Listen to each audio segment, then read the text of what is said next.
할렐루야, 할렐루야. 만나 뵙게 돼서 반갑습니다. 오늘 교회 마당에 들어오실 때 교회가 환하지 않았습니까? 어제 전교인 환경 정비로 여러분들이 나와서 안에서는 여성 동지 여러분들께서 또 이렇게 깨끗이 청소해 주시고, 밖에서는 남성 동지 여러분들께서 특별히 제일남성교회가 주축이 돼가지고 또 안수 집사님 대표님도 나오시고 해서 여러분들이 나와서 이렇게 교회 환경 정비에 열심을 내주셨습니다. 정말 대청소를 했어요.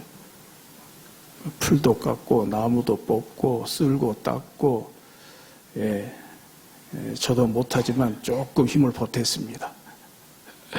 또 거기에 또 점심부터 저녁까지 또 우리 은퇴 권사님들께서 이렇게 수고해 주셔서 너무 맛있게 또 잘 먹었습니다. 아무쪼록 감사를 드리고, 올해 남은 하반기 또 다가오는 추석 명절 잘 맞이하실 수 있기를 주의 이름으로 축복합니다.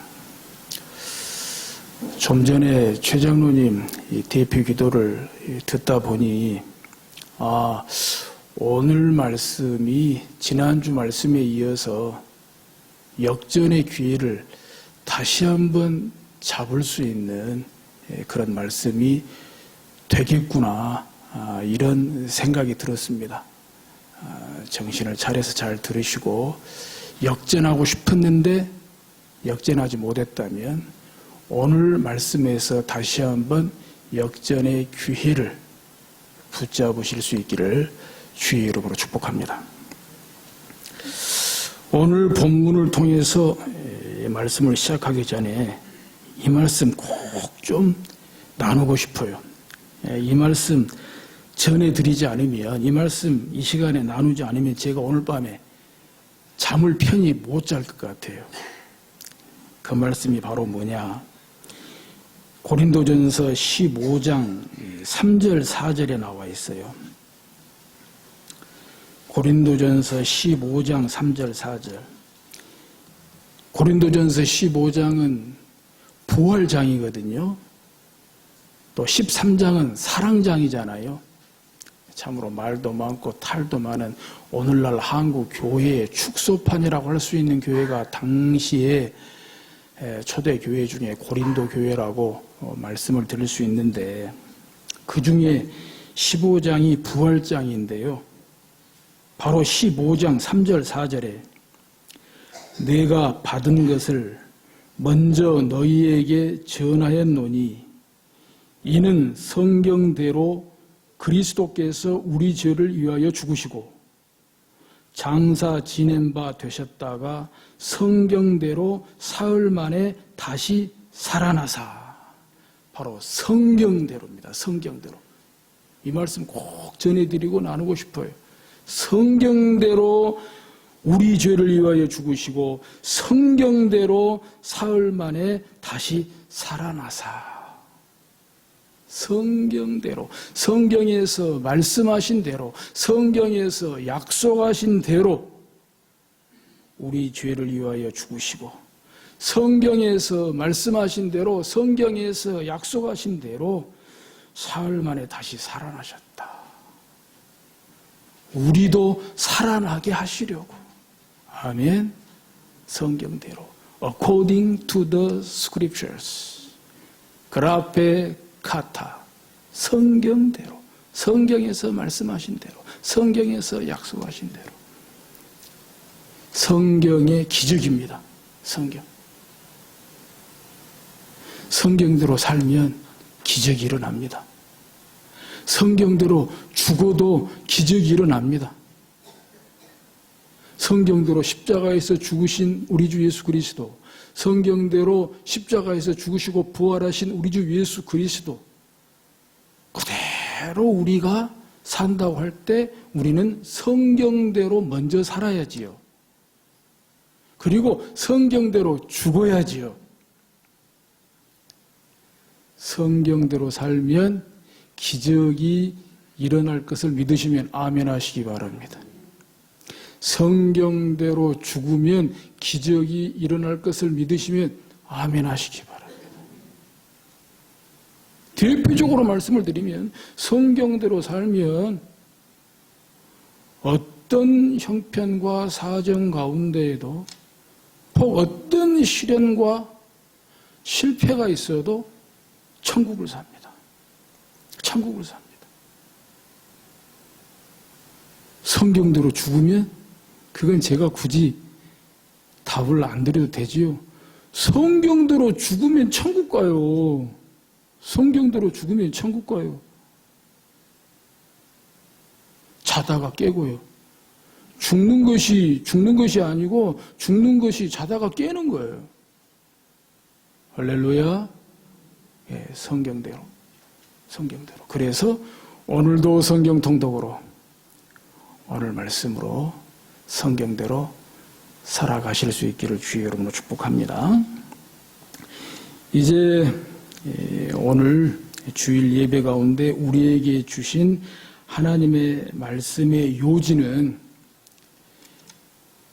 예루살렘 교회를 위한 구제 선교 헌금, 그리고 사도 바울의 선교를 위한 선교 후원을 위한 당부의 말씀이에요.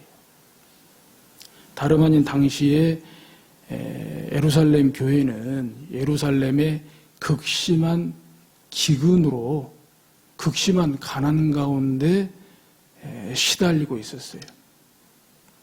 그래서 비단 고린도 교회뿐만이 아니라 로마서라든지 고린도 후서라든지 사도행전이라든지 쭉 보게 되면은 마게도냐, 아가야, 하여간 사도 바울이 동원할 수 있는 교회는 총동원해서 극심한 기근과 가난에 시달리고 있는 예루살렘 교회를 돕도록 이런 구제 선교 헌금을 독려하고 그리고 당부했던 것을 볼 수가 있습니다.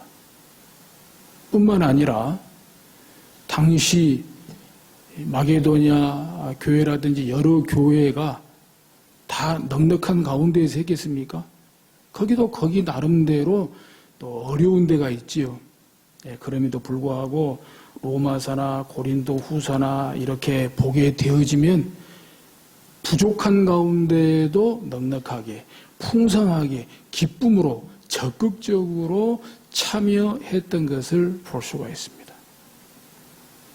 더욱이 고린도 교회는 지금 한참 시끄러운 교회입니다. 소위 제 코가 석자나 빠졌는데 다른 교회에 신경 쓸 겨를이 없습니다. 우리 잘 아시죠? 고린도 교회는 오늘날 한국 교회의 축소판이라고 할 수 있을 만큼 온갖 문제로 시끄러운 교회였어요. 분열, 분쟁, 파당, 또 결혼 문제, 이혼 문제, 성찬 문제, 우상 문제, 하여간 없는 문제가 없었어요. 그런 가운데에서 사도 바울도 마음대로 갈 수가 없는 그런 형편이었어요. 사도 바울을 미워하고 오해하고 배척하는 파가 있었기 때문이에요. 그런 가운데에도 사도 바울은 고린도 전서를 써 보내면서 그들 교회에 생긴, 고린도 교회에 생긴 그 수많은 문제들에 대해서 일일이 답을 하면서 고린도 전서를 마치려 할 때에 15장은 부활장으로, 부활은 소망 아닙니까? 이 부활장으로, 또 16장에는 예루살렘 교회를 위한 연보, 이 구제, 선교 헌금을 당부하고 또 자신의 선교를 후원해 줄 것을 당부하는 그런 내용의 말씀으로 이렇게 끝을 맺고 있는 것을 볼 수가 있습니다. 한번 읽어보면요. 제가 일부러 15장 57절부터 이렇게 정했는데요. 사실 우리가 상식적으로 알아야 할 것은 원래 성경은 장절이 없었어요. 원래 성경은 뒤에 장절이 붙게 된 것이지요. 이제 읽도록 편하게 하기 위해서 또 이 인쇄술이 발달하게 됨에 따라서 장절이 생겨서 우리가 오늘날 굉장히 쉽고 편리하게 읽을 수 있지, 원래는 장절이 없었어요. 그래서 어떤 경우에는 장절이 없이 읽을 때 훨씬 본문을 이해하기 쉬울 때가 있어요. 예, 그런 측면에서 사실 15장, 16장은 장을 무시하고 그냥 한 통으로 읽으면 더 좋겠다, 그런 생각을 많이 해보는데, 제가 편의상 57절부터 읽으면서 보겠습니다. 우리 주 예수 그리스도로 말미암아 우리에게 승리를 주시는 하나님께 감사하노니, 58절에 그러므로 내 사랑하는 형제들아 견실하며 흔들리지 말고 항상 주의 일에 더욱 힘쓰는 자들이 되라. 항상 주의 일에 더욱 힘쓰는 자들이 되라. 그래서 오늘 설교 제목을 이 말씀으로 정해 보았습니다. 16장 1절 이하의 본문과 관련해서 말이지요. 이는 너희 수고가 주 안에서 헛되지 않은 줄 알미라. 16장 1절에 너희를 위하는 연보에 관하여는, 연보, 우리 옛날에는 연보라 그랬어요. 그래서 연보라고 기록이 되어 있는데 이제 헌금이라고 보면 되겠죠. 성도를 위하는, 근데 이 연보를 성도를 위하는, 예루살렘 교회를 위하는 그런 뜻이 되겠죠. 내가 갈라디아 교회들에게 명한 것 같이 너희도 그렇게 하라. 그러니까 이미 갈라디아 교회의 성도들에게는 이미 이렇게 명했다 이렇게 말하고 있습니다. 2절에 매주 첫날에 너희 각 사람이 수입에 따라 모아두어서 내가 갈 때에 연보를 하지 않게 하라. 그러니까 미리미리 준비해라는 거예요. 딱 닥쳐서 하지 말고 미리미리 준비해서 내가 갈 때에 연보를 하지 않게 하라. 3절에 내가 이를 때에 너희가 인정한 사람에게 편지를 주어 너희의 은혜를 예루살렘으로 가지고 가게 하리니. 그래서 이제 고린도 교회에서 대표 몇 사람을 이렇게 인정할 만한 사람을 선정하면 그 사람이 예루살렘 교회에 가서 전달할 수 있다, 이런 것이죠. 근데 이 연보, 구제, 선교, 헌금을 은혜라 그랬어요. 은혜. 너희의 은혜를 예루살렘으로 가지고 가게 하리니. 4절 만일 나도 가는 것이 합당하면 그들이 나와 함께 가리라. 나도 같이 갈 수 있으면 같이 가도록 하겠다. 그러면 더 좋겠다. 5절에 내가 마게도냐를 지날 터이니 마게도냐를 지난 후에 너희에게 가서 6절에 혹 너희와 함께 머물며 겨울을 지낼 듯도 하니 이는 너희가 나를 내가 갈 곳으로 보내어 주게 하려 함이라. 상당히 직설적이고 단도직입적입니다. 이 말은 단도직입적으로 직설적으로 그대로 다시 한번 풀이해서 말씀해 드리면 나의 선교를 후원하라는 거예요. 나의 선교를 후원하라. 내가 거기에서 머물든지 내가 또 다른 곳으로 떠나든지 나의 선교를 후원해 달라라고 하는 그런 내용의 말씀이 되겠습니다. 7절에 이제는 지나는 길에 너희 보기를 원하지 아니하노니 이는 만일 주께서 허락하시면 얼마 동안 너희와 함께 머물기를 바람이라. 이렇게 해서 사도 바울이 고린도 교회에서 헌금한 이 구제 선교 헌금뿐만이 아니라 마게도냐, 아가야 등등 다른 교회에서도 헌금한 것을 다 모아가지고 뒤에 사도행전을 보세요. 죽을 고생을 하고 예루살렘으로 가서 예루살렘 교회 이 헌금을 전달합니다. 눈물 깊지 않습니까? 할렐루야. 이것이 구원받은 은혜에 보답하는 은혜의 삶인 줄로 믿습니다. 제가 오늘 말씀에 힘입어서 저도 여러분에게 헌금에 대해서 당부의 말씀을 드리고 싶어요. 이것이 뭐 성경을 막 이용해서 하는 것이 되지 않기에 사실 그동안 3주 동안 고민했어요. 이 설교를 해야 되나 말아야 되나, 해야 되나 말아야 되나.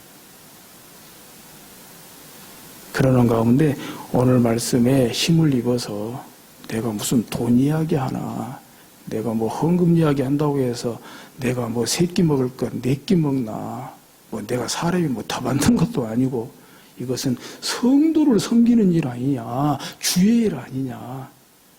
다 아시겠지만은 알아도 한 번 더 알고, 또 최 장로님 기도 가운데에도 지난 주의 말씀에 이어서 다시 한번 신앙 역전의 기회, 인생 역전의 기회, 축복의 역전의 기회가 될 수 있다면 얼마나 좋은 일이겠느냐, 그런 거예요. 너무 긴장하지 마세요.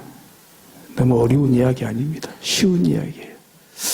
다름 아니고요. 제가 한 달여 전에 이야기를 듣고 보니 이 성당 꽃꽂이 예산도 다 떨어졌다고 그러더라고요. 성당 꽃꽂이 예산도. 성당 꽃꽂이는 이제 다 개인적으로 감사할 일이 있어서 이렇게 신청을 하고 이게 헌금을 해서 이 성당 꽃꽂이를 하는데, 하나님 잘 보시라고 이렇게 하는 건데 성당 꽃꽂이 예산도 다 떨어졌다고 그러고, 또 선교비도 간단하다고 그러고, 참 마음이 많이 아팠어요.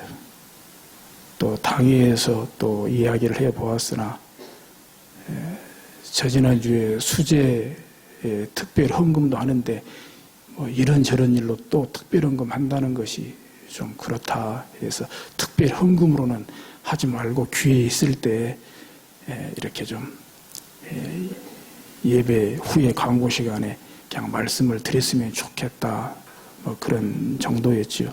그런 가운데 제가 고민한 거예요. 그러다가 결국 제가 용기를 내서 오늘 말씀으로 이 2가지 부탁을 드리는 거예요. 성당 꽃꽂이 예산과 이 선교비 예산이 부족하지 않도록 좀 충당이 됐으면 좋겠다. 근데 사실 이것은 뭐 큰 헌금이 뭐 필요치 않은 것 같아요. 그냥 십시일반으로 조금씩 성의만 좀 보태시면 성당 꽃꽂이 정도는, 선교비 정도는 넘치지는 않을지라도 부족하지 않게 올해를 잘 넘길 수 있겠다, 그런 생각이 들어집니다. 차제 지난번 재직회 때 좀 많이 참석해 주기를 바랬으나 좀 교회 좀 재정도 알고 같이 기도했으면 좋겠다 싶었는데, 또 교회 예산도 보니까 올해 예산 계획에 좀 못 미쳐요. 못 미쳐요. 그런 것들도 좀 감안해 주시면서 뭐 형편에 넘치도록 뭐 하시라는 말씀까지는 안 드리겠어요. 형편대로만 해주세요. 형편대로만 해주시면 제가 미루어 짐작할 때에 예산이 뭐 초과는 못할지라도 부족하지 않지는 않겠느냐, 이런 생각을 해보게 되는 것입니다.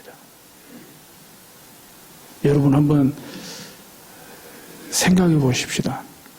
교회 재정이 어떤 재정입니까? 교회 재정이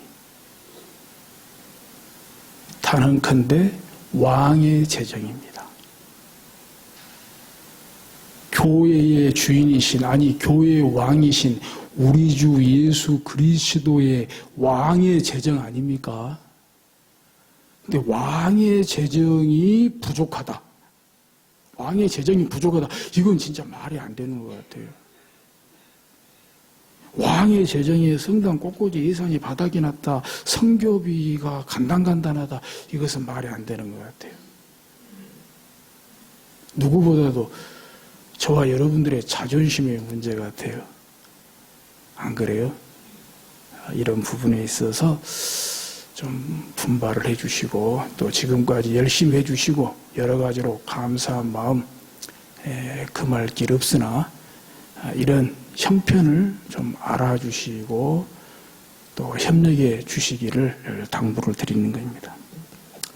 여기에 비해서 비교도 안 되는 이해가 되겠습니다마는 이 이해보다도 이 이해 가운데 이 말씀을 통해서 우리가 정말 좀 생각해 봤으면 좋겠다. 그래서 이 이해를 듭니다. 종교가 다르지만요.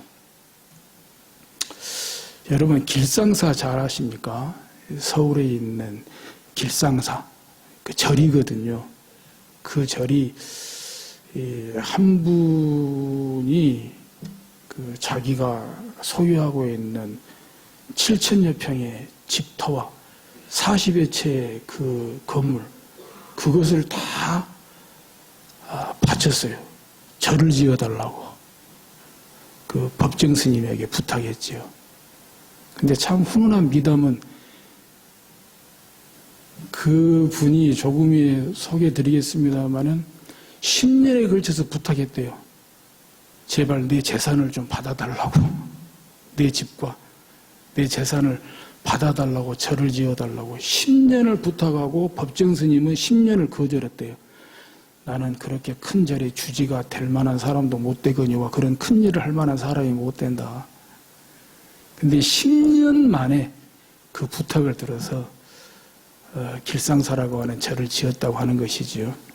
여기에 한 편의 영화 같은 사연이 있어요. 때는 거슬러 일제강점기로 거슬러 올라가지요. 일제강점기 때 백석이라는 시인이 있었어요. 천재 시인으로 유명했고요. 또 당대 문학계의 4대 미남으로 그렇게 꼽혔대요. 또 그분이 사슴이라고 하는 그 시집을 냈을 때에는 당시에 윤동주 시인이 그 사슴이라고 하는 시집을 사서 서점에서 다 절판이 돼가지고 구입을 못해서 그 사슴이라고 하는 시집을 어떻게 구입해서 베꼈을 정도로 당시 시인들에게 굉장히 영향력이 컸다는 거죠. 근데 이 백석이라는 시인과 한 여인과의 운명적인 만남이 있었다는 거예요. 그 진향이라고 하는 그 기명을 가진 기생이었는데요.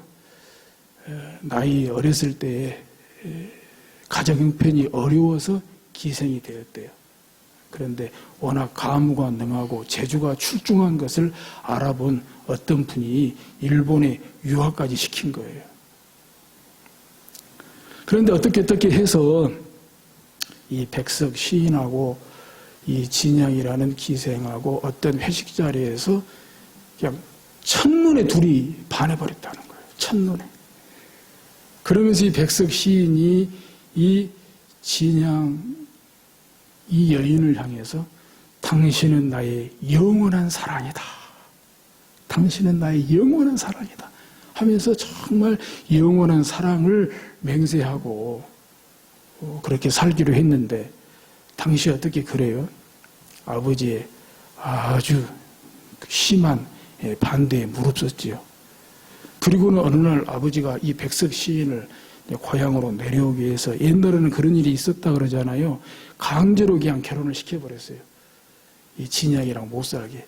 강제로 결혼을 시켰는데 어찌 그렇게 될 수 있어요? 그냥 결혼식만 올리고 떠나버렸어요. 그리고 이 진양이라는 여인과 이제 같이 살게 됐지요. 그런데 이 진양이라는 여인이 아무리 생각해도 이건 아니에요.